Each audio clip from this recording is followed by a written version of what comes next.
Okay, thank you very much for joining us. Today is the auspicious day when Srivas Pandit disappeared from this world. So we would like to remember him today. I like devotees' good wishes and blessings so that we can remember this incredible personality and gain blessings from him so that we can become closer to Lord Krishna, Lord Chaitanya Mahaprabhu. So this is a verse from the Chaitanya Charitamrita, first Adi Lila, first chapter, text number 14. And it's a verse that we often recite.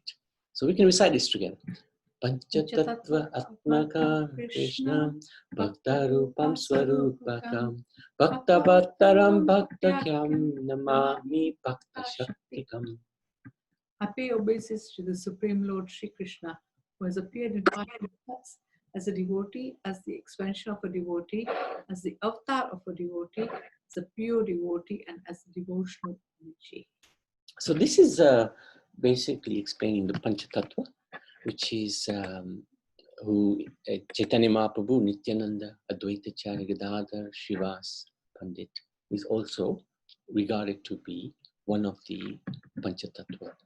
So they are not different from each other, but to relish different leelas and pastimes and relationships. This truth has manifested in 5 forms.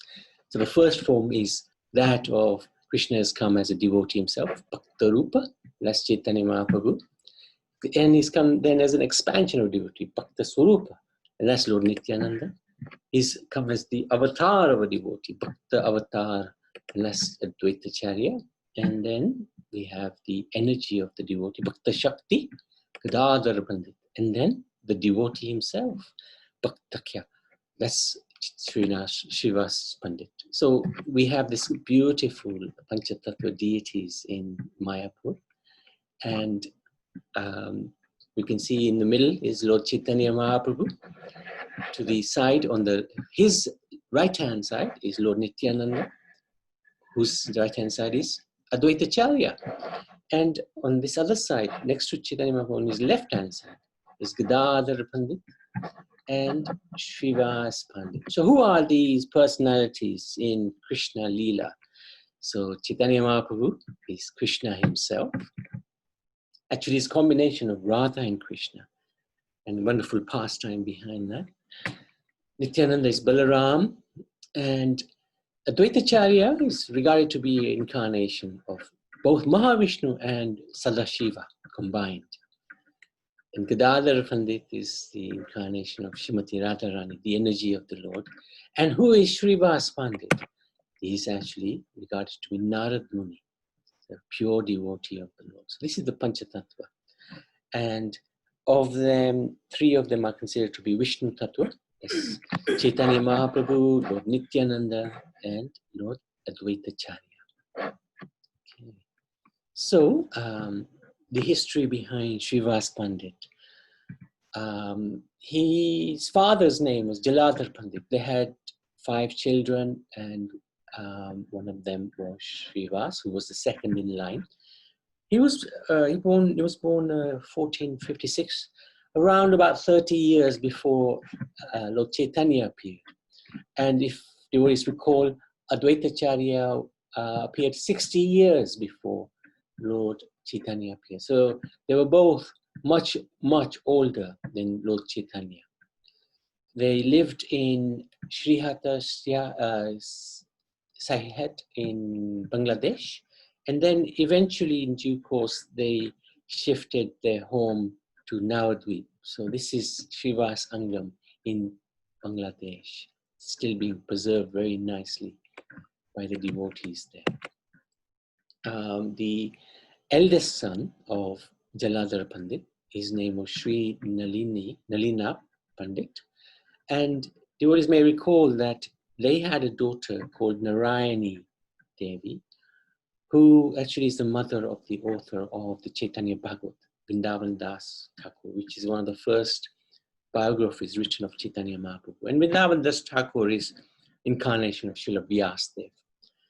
So this is quite interesting. And Narayani Devi actually stayed in the house of Srivas Pandit, her uncle,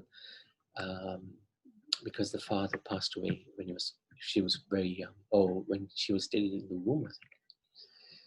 So Srivas Pandit and the other three brothers, Sri Ram, Shipati, and Sri Nidhi, they're all participants in Mahaprabhu's Leela. They're considered very important branches, actually, of Lord Chaitanya's family.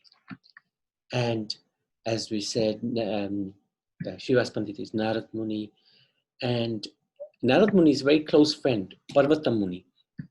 He actually, Srivas' younger brother, called Sri Ram Pandit. And this is according to the Gaura Gudesha Dipika. And devotees may recall Parvata Muni when Narad Muni preached to Mugrari, the hunter, that he should not kill these animals. But the hunter said, well, this is my living, this is all I know. And Narad Muni convinced him that the sin that he's incurring by killing these animals is unimaginable. So Mugrari completely changed. And this is the impact of Narad Muni. He's such an amazing personality. Just meeting him once can completely transform one's life, as had happened to Dhruv Maharaj, Prahlad Maharaj. Anyway, when they came back, when Narad Muni came back to see Mugrari, he came with Parvata Muni. And Mugrari, they saw him from a distance, and he was walking very funny, like from side to side, very carefully. So when and Parvata Muni asked Narad Muni, what's he doing? How are you walking so funny? So Narad Muni then asked Mugrari, why were you walking in such a way? So Mugrari explained to Narad Muni that I was being careful. I didn't want to even step on an ant. So I was trying to avoid the ants as I was walking towards you. So see the change, the transformation in Mugrari. So this is the same Narad and same Parvata who appeared in Chaitanya Leela. So as we were saying, both Srivas Pandit and also Advaitacharya, they were much older than Lord Chaitanya. And they had other things in common as well between them. They were fast friends. Advaitacharya is his residence is what's this place? Shantipur. That's good. Thank you very much. And Shantipur is not too far from Navadvip, so they used to meet often and do bhajan bhakti together. They both worshipped Shalagram Shila, and they were both very concerned for the fallen conditioned souls in this world. They both had great compassion within their heart. And there was another relationship that Narad Muni would always be chanting Narayan, Narayan. So that Narayan came as Advaitacharya, and Narad Muni came as Srivas Pandit. So they were very close from many, many points of view. So they would actually pray to the Lord to appear. And Advaitacharya, we know, he used to worship Shalagram by the banks of the Ganga, the river there, and he should cry out loudly for the Lord to appear. And it is said that his loud crying for the Lord made the Lord appear. And similarly, Srivas also would pray with great determination for the Lord to appear. So Srivas was also very close friends with Jagannath Mishra, as was his wife, his Dharampatni, Malini, close friend of Sachi Devi. In fact, as the children would appear before Sachi Devi, Malini Devi would act as the nurse during the childbirth. And Nimai grew up with Srivas and Malini, and they were regarded as their second mother and father. Just like uncles, actually, uncle and auntie. And anytime Jagannath Mishra had some complaint against Chaitanya Mahaprabhu, Nimai, he wouldn't go directly to Nimai to complain. To Nimai, he would act as the perfect parent. But he would say to Srivas, go and correct Nimai. I've had so many complaints. He used to be so naughty. He used to skip school, and the teachers would complain he hasn't come to school. And then when he go home, before he go home, he'd put ink all over himself and say, and when he would be challenged, you didn't go to school. What do you mean I didn't go to school? Look at this ink all over me. And he would tease the Brahmins on the banks of the Ganga. He would, while they're doing their Gayatri, he would pull them down or pull their dhoti down, throw water all over them, all over their faces. Or he would tease the girls. He would tease them that, if you don't come and take my blessings, you're going to get very ugly husbands, ugly men as your husbands who have already 9 or 10 wives. So in this way, he used to be naughty, and there always used to be complaints against Nimai. And Jagannath Mishra would get fed up with the complaints, and he would ask Srivas Pandit, please talk to Nimai. And Nimai was always very affectionate and respectful to Srivas Pandit. He was older, and he was very loving as well. And Srivas would always bless him. May you have devotion to Krishna. They wouldn't recognize him as the Supreme Lord, because the Lord, Nimai, was acting in such a way that Yoga Maya was covering his devotees from recognizing him. So as he grew, Nimai would engage in debate. He was a great scholar, and he would engage everyone in debates on logic and grammar, and he would defeat everyone. He would defeat from their point of view, and then he would take their point of view and defeat them that way as well. So in this way, people actually try to avoid him because he would always be engaged in arguing. He loved debates, scholarly debates.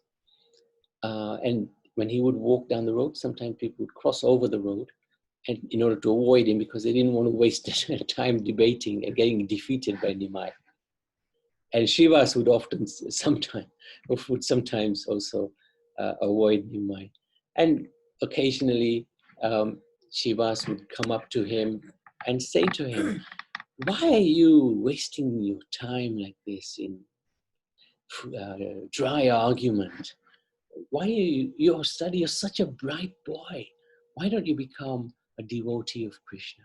What is the use of all this study and arguing and debating? Don't waste your time like this. And Nimai would very humbly say to him, you are a wonderful devotee of the Lord. By your mercy, I surely one day have devotion for Krishna. So actually from the life of Srivas, there's lots of lessons to learn. And one of the lessons from this particular pastime is we are very, very fortunate. We have access through Srila Prabhupada to the greatest philosophy. And we can really perfect our lives within this very life. We can know the way ourselves through reading the Shastra, the scriptures, understanding the scriptures. And we can go the way, which means we practice what we are learning, put it into practice, into our own lives. And thirdly, we can show the way as well to other innocent living entities so that they can also take to this practice of devotion to the Supreme Lord. This will perfect our lives, it will perfect others' lives as well. So we have this fantastic opportunity to really dive into Bhakti Yoga and do it in such a way that we can make this our very last life. So anyway, devotees, they were always attracted to Nimai, but they didn't really recognize him as the Supreme Lord. Nimai's father passed away. He went to Gaya, and in Gaya, where he did the pin ceremony for his father, he met his spiritual master, Ishwarapuri, and Ishwarapuri initiated him into the Hare Krishna Mahamantra. And Nimai became completely transformed. He was intoxicated with love of God. When he came back to Navadvip, it seemed that he'd gone mad. He was always yearning for Krishna. Where is Krishna? Where is Krishna? He would be chanting like mad. He would be, he would dance sometimes, he would cry sometimes, he would fall on the floor sometimes, he would be dancing. So many different emotions would take over him. And Sachimata would be always concerned about him, that perhaps, he's literally been taken over by a ghost. Others would tell him that your son's gone mad. And she would approach Srivas and ask him, please talk to Nimai. Is there something wrong with him? So one time, Srivas came out of concern to see Mahaprabhu. And Mahaprabhu, Gauranga said to him, everybody thinks I've gone mad. Tell me what is happening to me. You're my elder. You are a wonderful devotee. Have I gone mad? I'm really missing Krishna. I need Krishna. And Srivas Pandit was so happy because he said to him, your madness is good madness. I want the same madness for myself. I see the signs of ecstatic love in your body. Because he was shivering, hairs standing on end. Whenever Krishna was mentioned, he would go into ecstasy. Lord Krishna has been very merciful to you. So another lesson to learn from this particular pastime is that it's very important to desire to obtain Krishna. We sometimes, go through our bhakti, and day by day we chant our rounds, read the books, but we may not have such a strong desire to obtain Krishna.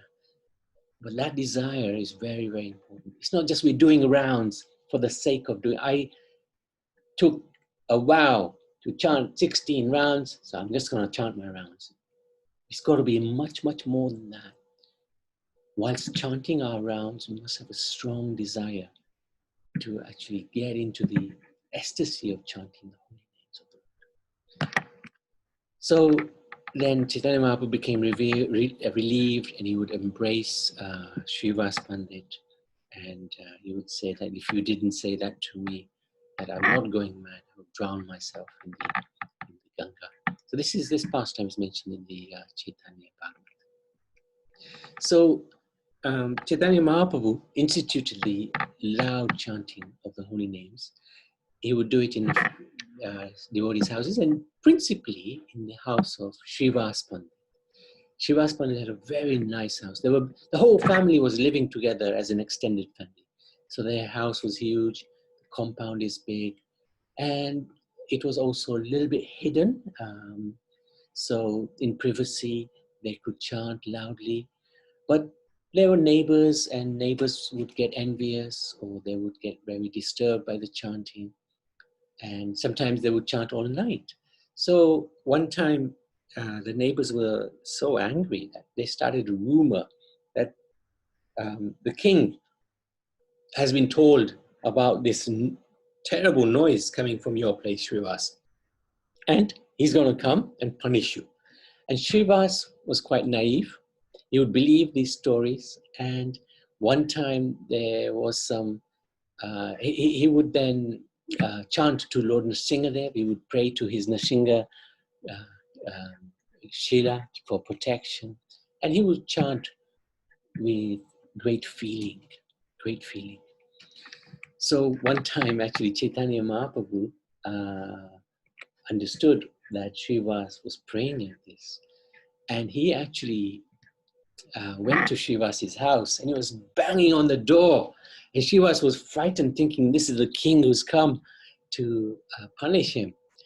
And Srivas, and then eventually, Chaitanya Mahaprabhu actually knocked the door down, and he manifested his form as Nrsinga with 8 hands.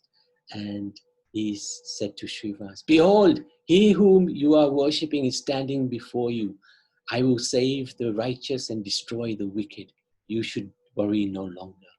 So at that time, Srivas Pandit realized that this is the Lord himself who has come. Before, he was suspecting something because he saw the transformation of Nimai. But now he realized this is the Lord himself who has come. And then at that time, his whole family came and they worshipped Lord Nrsingadev. Chaitanya Mahaprabhu showed them his form is Nrsingadev, holding the conch, disc, club, and lotus.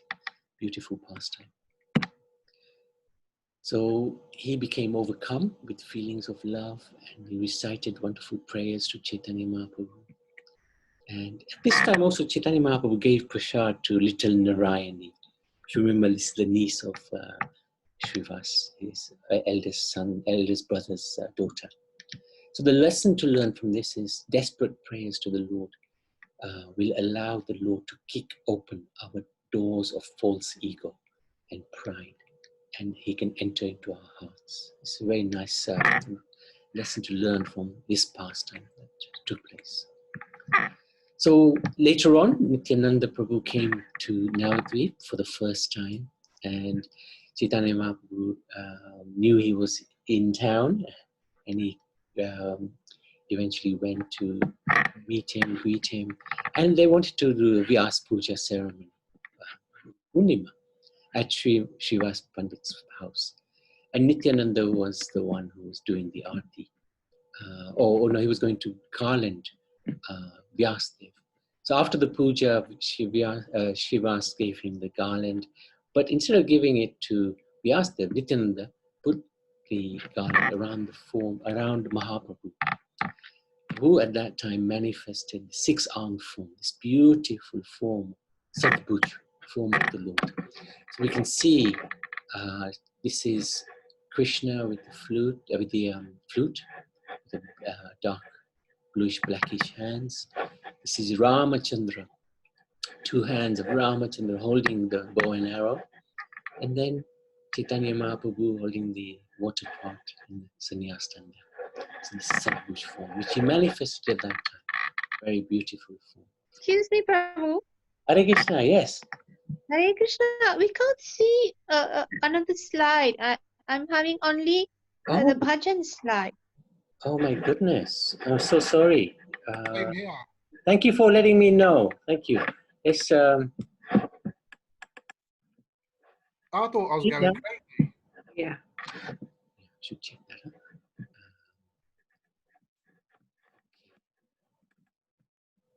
So there you go. Sadbhuj form. Beautiful.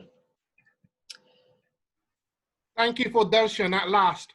Yeah, you should have told me earlier, Kamba. Yeah, thank you, Kamala. Wondering, Yeah, let me know early when that doesn't happen, because sometimes we forget to monitor it ourselves on this side. So, okay. So this is the beautiful Sadbhuj form. This is Chaitanya Mahaprabhu with the two hands, water pot and sannyas tanda, and then two hands of Ramachandra holding the bow and arrow, and then this is the hands of Krishna, dark bluish, blackish color, with the beautiful flute in his hands. Okay, so this is the Sadbhuj form, beautiful.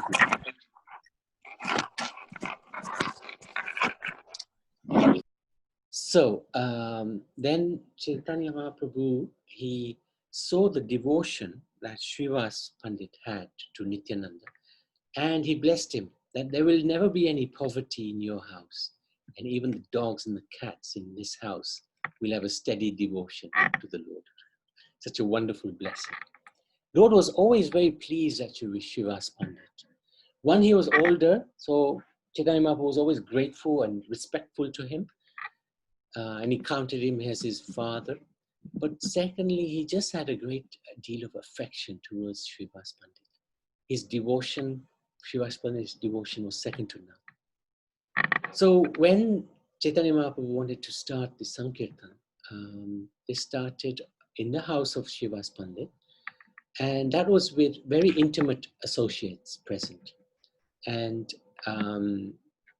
they started on an Ekadashi, and it is said in these review scriptures that one should engage in Kirtan on Ekadashi, which is also known as Hari Varsara. So that night, Chaitanya Mahaprabhu would dance all night, and that began in the house, in the courtyard of Srivas Pandit. And this pastime is mentioned in the Chaitanya Bhagavad. This is Srivas Pandit's courtyard. Just make sure you can see. Yeah. So, who's been to this courtyard in Navadvip, this house in Mayapur?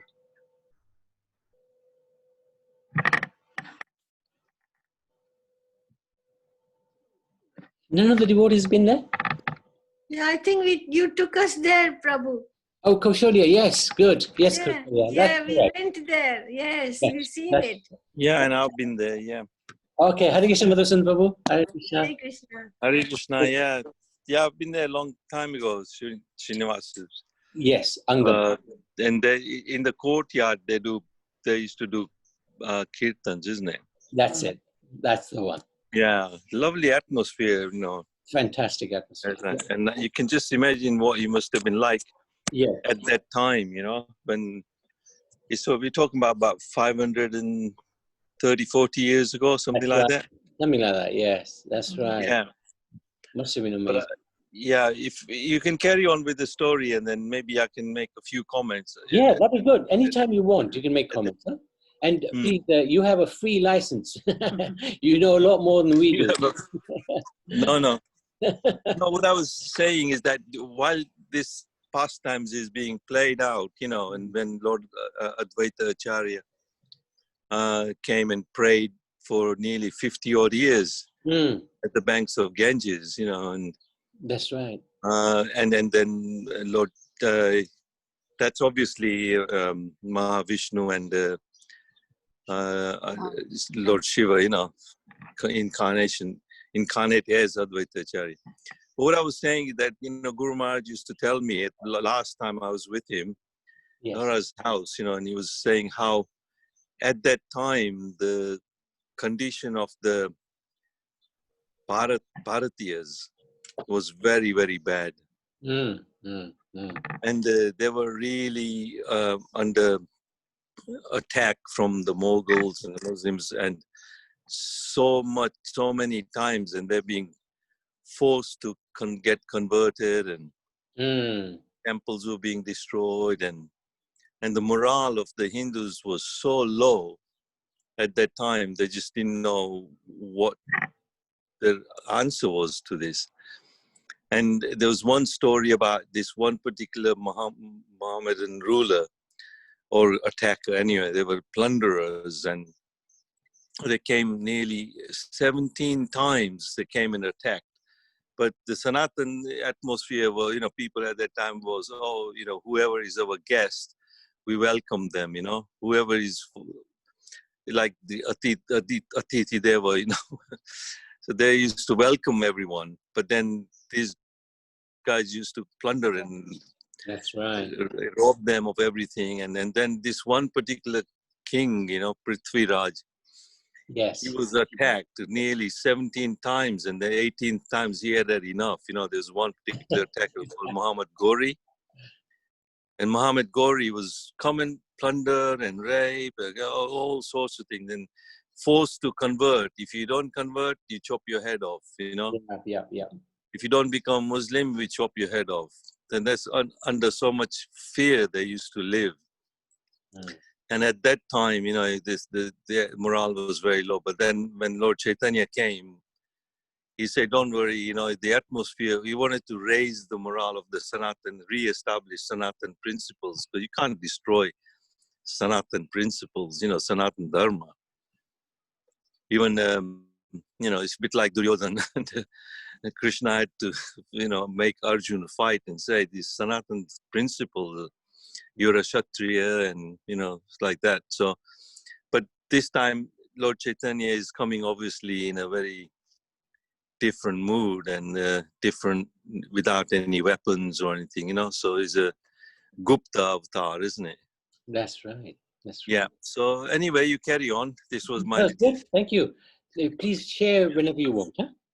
Yeah, sure. Carry on. So Thank you. We often, when we go here, actually every time we go here, we always do some kirtan. And you're right, the atmosphere here is electric. Very, very beautiful, even now after over 500 years. And this is the altar there, just before the courtyard. They have 3 altars. This is one of them. This is the Panchatattva. And in one of the altars, I couldn't find the picture, they have a broken madanga, which we will come to the pastime of that shortly. So they would chant all night. And just like when they used to do the Ras Leela, it used to be a very long night. It was said it was almost the night of Brahma. which would last so long. But it would, for the gopis, it was just a few moments. So similarly for the devotees, it was just a few moments. They would enjoy the chanting all night, but it would seem like just a few moments have just passed and everything's finished. And at one particular night, Chaitanya Mahaprabhu placed all the shalagrams on his lap that Srivas used to worship. And he sat on the altar and he showed his divine form. And he accepted all the food offerings given to him by the devotees. Another time, he did exhibited the Mahaprakash Leela, where he again showed his different forms to the different devotees according to their mood, according to their Ishtadev, he would show them. And this happened for 21 hours. Chaitanya Mahaprabhu sat on the throne and he would just show whatever form the devotees desire to see and worship. He would show and manifest that in front of them. Very ecstatic pastimes, all in the house of Srivas Pandit. How fortunate this personality is. So they would also be very careful who would come into the Sangha, the Kirtan, because Chaitanya Mahaprabhu would always tell that somebody who is not confidential has come and is in the Kirtan. They would only want those who were devotees of the Lord, who had great love for the Lord, because these are very confidential pastimes.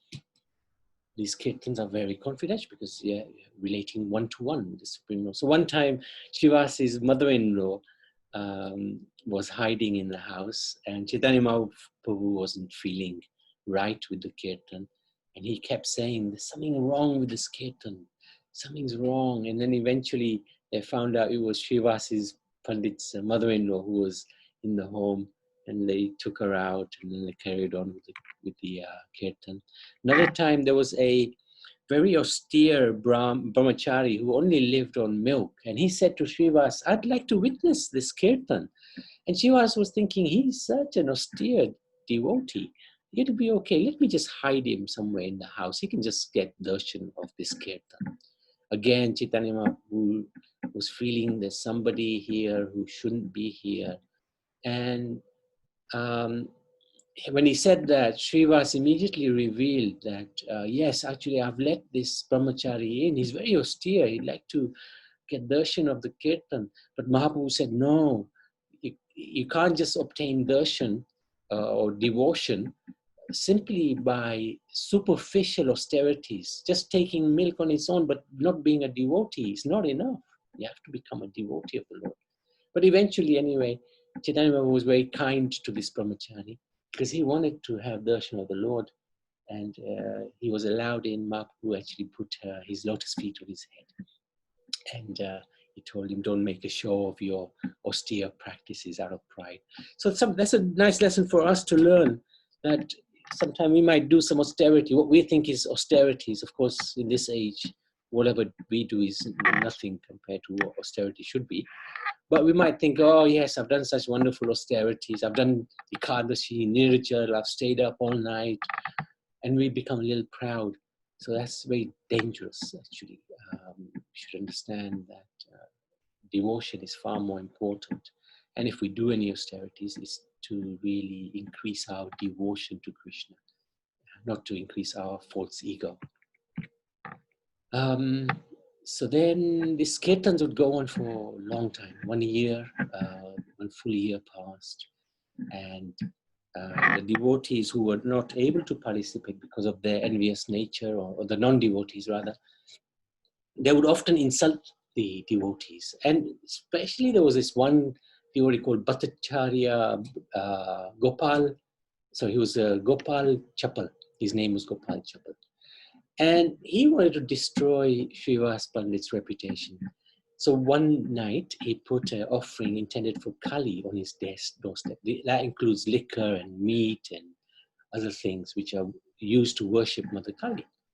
So in the morning when Srivas opened the door, he saw these things and he started to laugh. He knew that there was somebody making mischief. So he just told everybody, look here, look at what I'm doing. I am a worshipper of Kali. I worship the goddess. I don't care for Krishna. And of course, everybody was very pained to see that because they knew Srivas Pandit's character was so spotless. and they removed these items and they purified the whole place. But as a result of that offense, Gopal Chappal actually became afflicted by leprosy. And one day he saw Chaitanya Mahaprabhu on the banks of the Ganga, and he asked to be freed from this disease. And Chaitanya Mahaprabhu said to him very angrily that, you have offended a devotee. You made it look like Srivas Pandit was worshipping Kali. So you will dwell in hell for a very, very long time, millions of lifetimes. This is in the Chaitanya Charitamrita. And later on, so this devotee, of course, this Brahmin was suffering. Later on, many years later, after Chaitanya Mahaprabhu had taken sannyas and was traveling, he came to a place called Kulia. And Kulia is actually a place where offenses are forgiven. And it's actually the present-day town of Navadvip, which is across Mayapur. So again, Gopal Chappal at that time approached Chaitanya Mahaprabhu and asked for forgiveness. And Chaitanya Mahaprabhu at that time was very compassionate, and he said to him, you can go and ask for forgiveness from Srivas Pandit. If he forgives you, then you will be freed of your offense. So then Gopal went to Srivas, and Srivas was very gracious, as devotees always are. He forgave Gopal, and his leprosy was cured. So the lesson to learn from that is we have to be very careful when we're dealing with devotees, not to offend devotees. Another devotee who offended Srivas was Devananda Pandit. We've talked about this when we talked about Vakeshwar Pandit, how Srivas Pandit was in a class being given by Devananda Pandit, and how he was affected by emotion because Devananda Pandit was reading about Gop Gita, and he was Gopi Gita rather, and Srivas was crying in ecstasy, but they threw him out of the satsang because they were being disturbed by his crying, and Devananda Pandit didn't do anything. And in this way, he offended the Vaishnava by not acting, by not stopping his students from throwing out the pure devotee Srivas Pandit. And then later on, as we talked about before, Devananda Pandit actually served Vakeshwar Pandit very, very nicely. And in that way, he received the mercy of Mahaprabhu. So it shows Srivas Pandit was such an amazing soul. He would listen to Bhagavatam and become overcome by ecstasy. One time, the Chandakazi came to Srivas Pandit's house. He heard the kirtan from outside, and he came inside and he became irritated. He broke the madanga, and he told Srivas that if anybody does this kirtan again, they will be punished even more severely. When Chaitanya Mahaprabhu heard this, he organized the first civil disobedience movement. He gathered all the devotees, told all the devotees, bring your instruments, bring your torches. We are going to march to the village, to the Chandkazi's home. Thousands of devotees gathered, made a tumultuous sound. It looked very, very intimidating. They approached the Chandakazi's house. He was scared, stiff. He hid in his house. Later on, he came out because Chaitanya Mahaprabhu sent a peace message. He came out and he said to Chaitanya Mahaprabhu that this is the meeting with Chaitanya Mahaprabhu and the Chandakazi. Chandakazi is here. And you see the people with the torches. And he said to Chaitanya Mahaprabhu, I had a dream. They talked about other things first. Chaitanya Mahaprabhu questioned him, why do you eat meat? And Chandakazi said, this is our tradition. And Chaitanya Mahaprabhu explained the consequences of eating meat, especially Gomata. It's a very revealing pastimes in this transaction, this discussion between the Chandakazi and Chaitanya Mahaprabhu. And then later on, Chaitanya Mahaprabhu, Chandakazi revealed to Chaitanya Mahaprabhu that the night I broke the madanga, I had a dream, very frightening, half man, half lion, was sat on my chest, And he was threatening that he's going to tear me apart because I broke this madanga. And I was really frightened. And then he told me that if you do this again, I will not forgive you, I will destroy you. And then Chandakazi actually opened his shirt and he showed Chaitanya Mahaprabhu the scratch marks imprinted on his chest by Nrsimha's claws. It's a very interesting pastime. And then he made this promise that nobody will challenge the Sankirtan movement in Navadvip. So to this day, whoever the ruler is, whether it's Muslim or Hindu, has never challenged this the Sankirtan movement. So there you go. There's Nrsimha there on the chest of the Chandakazi, and the Chandakazi is taking shelter of Chaitanya Mahaprabhu. And you can see behind here the civil disobedient movement. There's thousands and thousands of people. And I'm going to run over a little bit. I hope devotees don't mind. Take about 5 or 10 more minutes just to go through the different pastimes of Srivas Pandit. This is the tomb of Chandakazi, which both devotees and the local residents go and visit regularly, because Chandakazi actually became a devotee of Chaitanya Mahaprabhu. Whenever they would do many dramas, Srivas Pandit would usually play the role of Narad Muni, and they would often do kirtan. They would bathe Chaitanya Mahaprabhu, do abhishek of Chaitanya Mahaprabhu. And Chaitanya Mahaprabhu was so kind.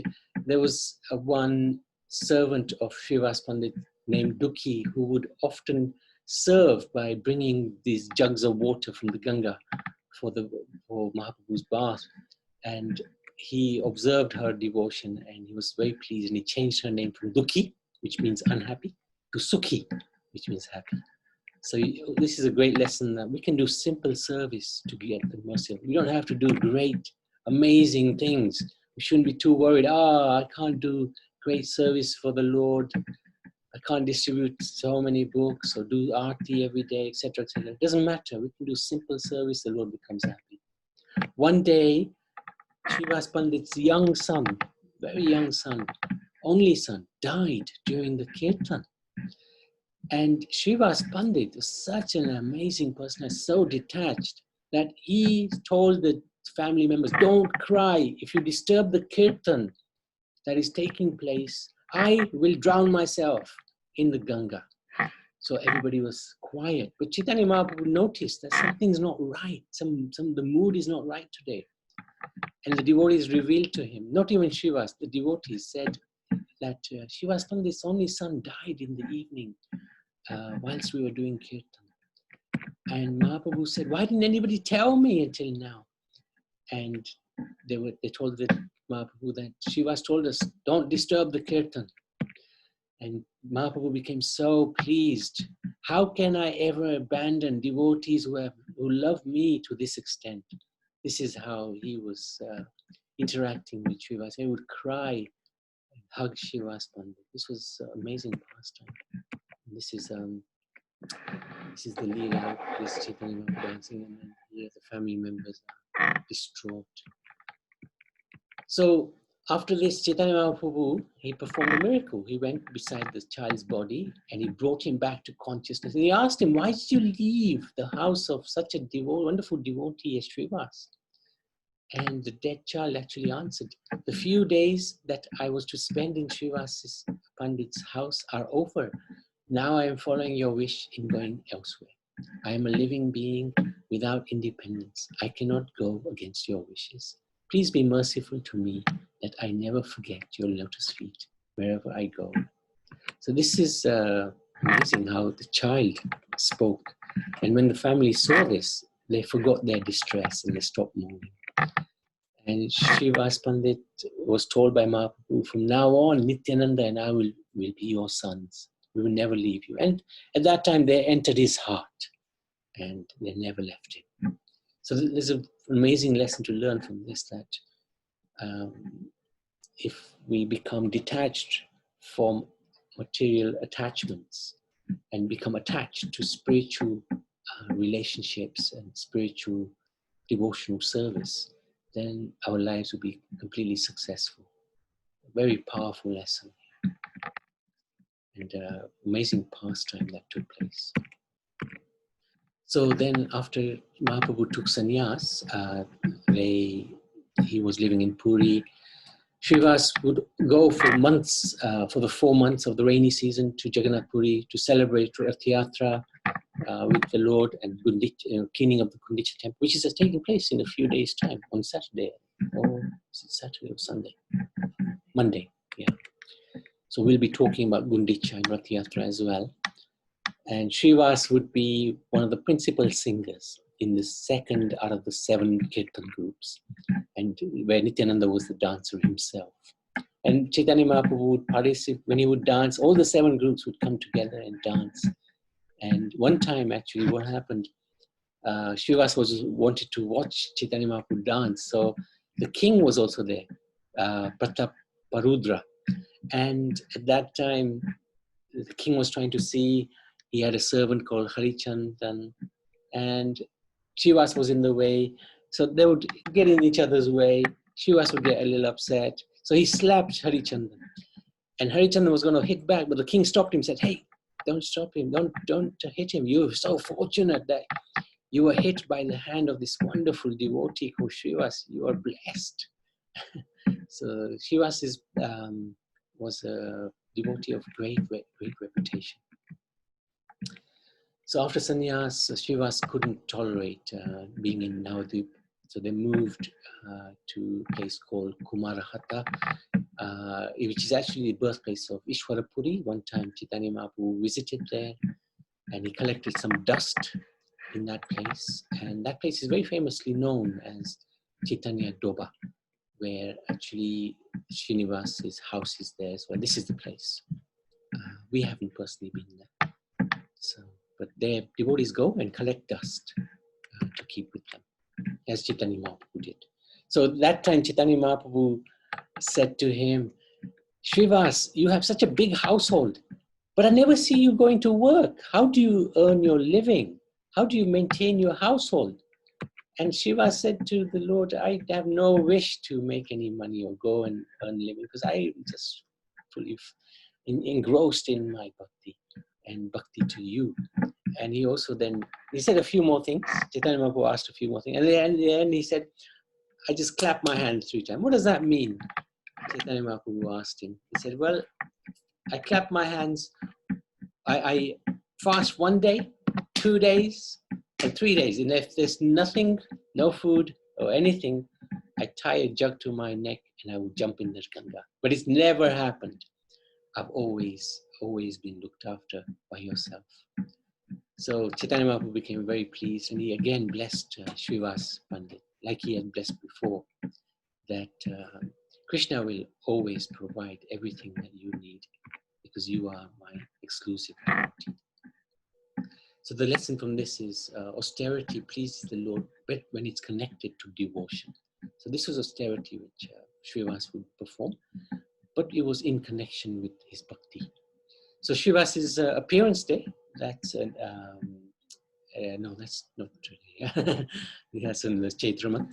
But today is his disappearance day. So we celebrate the appearance and disappearance day of the devotee in order to get their blessings. And Srivas Pandit is such a powerful devotee of the Lord. We really want to seek his blessings to become closer to Chaitanya Mahaprabhu and Sri Krishna. So I'd like to thank the devotees. Srivas Pandit Ki Jai. I'd like to ask if there are any comments or any questions regarding this glorious pastime of Srivas Pandit. Or anything else you would like to share, Madhusudan Prabhu?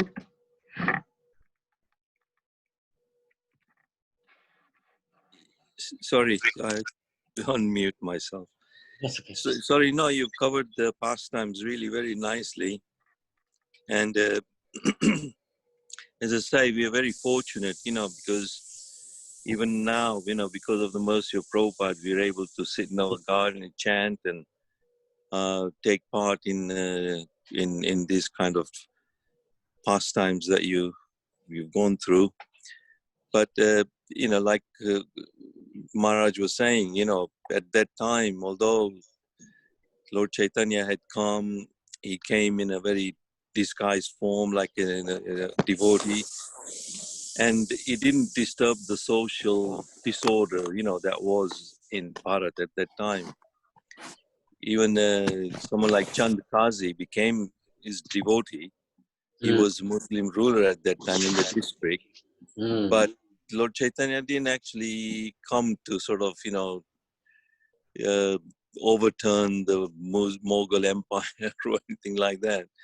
He was just, so that's the karma materialistic way of going through things that carries on. But the only thing that can save is bhakti, and that was the bhakti mark that Lord Chaitanya established. And that's why, when the temples were being destroyed, the Hindus were being converted. Like I said, that Prithvi Raj, Maharaj, he was, for the 18th time that Muhammad Ghori, actually killed him. He actually, with a hot poker, burnt his eyes out.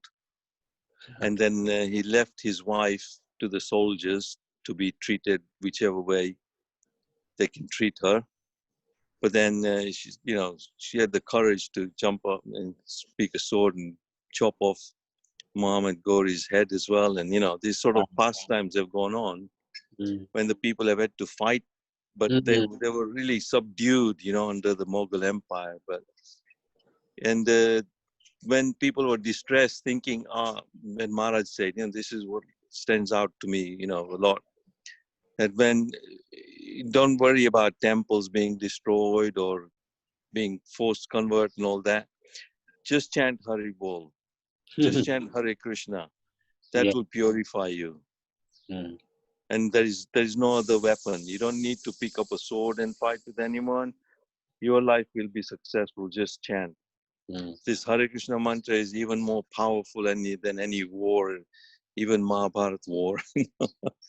That's right. It is amazing. We don't know how fortunate we are to be in this umbrella of Lord Chaitanya's movement. Very So, okay, thank you. Thank you for letting me sharing speak. that. That's very, very nice realization, actually. Thank you. Yeah, thank you. Hari Bol. Hare Krishna. So, Karuna Pandar, would you like to